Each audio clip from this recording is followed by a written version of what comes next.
my view hasn't changed, and I have consistently given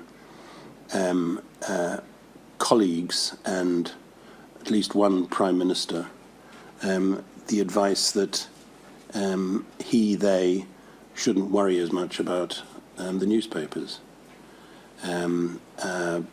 I think it is the case that politicians have got closer to editors and journalists over the period, and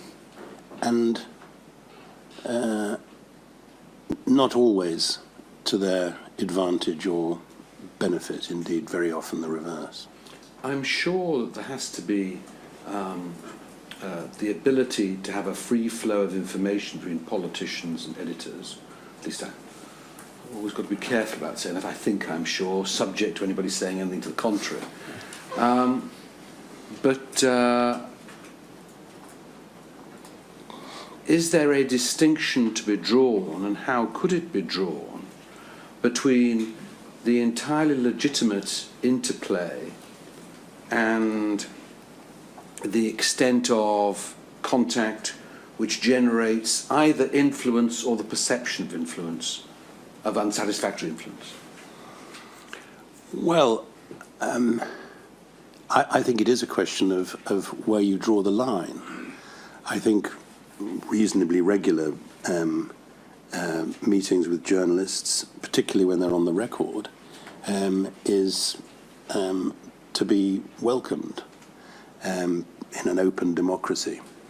But I think that seeing quite so much of journalists or executives from one particular stable or another is not very sensible politics, and isn't a very healthy democratic development over the last few years. I think it's a question, frankly, of, this is an old-fashioned word, I think it's a question very often of how seemly it is for a minister or for a politician to behave in a certain way. And I think to appear to be manipulated by some newspapers or a group of journalists doesn't make very good sense. But people very often refer to the Thatcher years as where all this started. I'm not sure about that. What I am sure about is that there were some journalists she saw a surprising amount of, not because they were supporters, but because she thought they were intelligent and she liked arguing with them. I mean, Hugo Young was a very good case in point. They were chalk and cheese in their political views.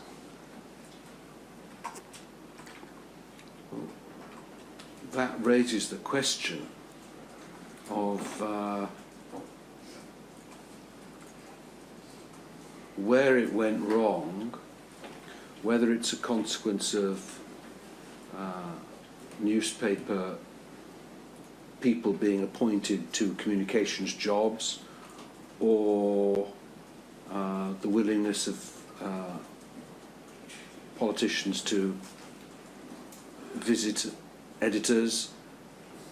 Where has it gone beyond what is appropriate? Or well, I don't think, sir, that you can, I know you weren't doing it, I don't think that one should necessarily blame editors and proprietors and journalists.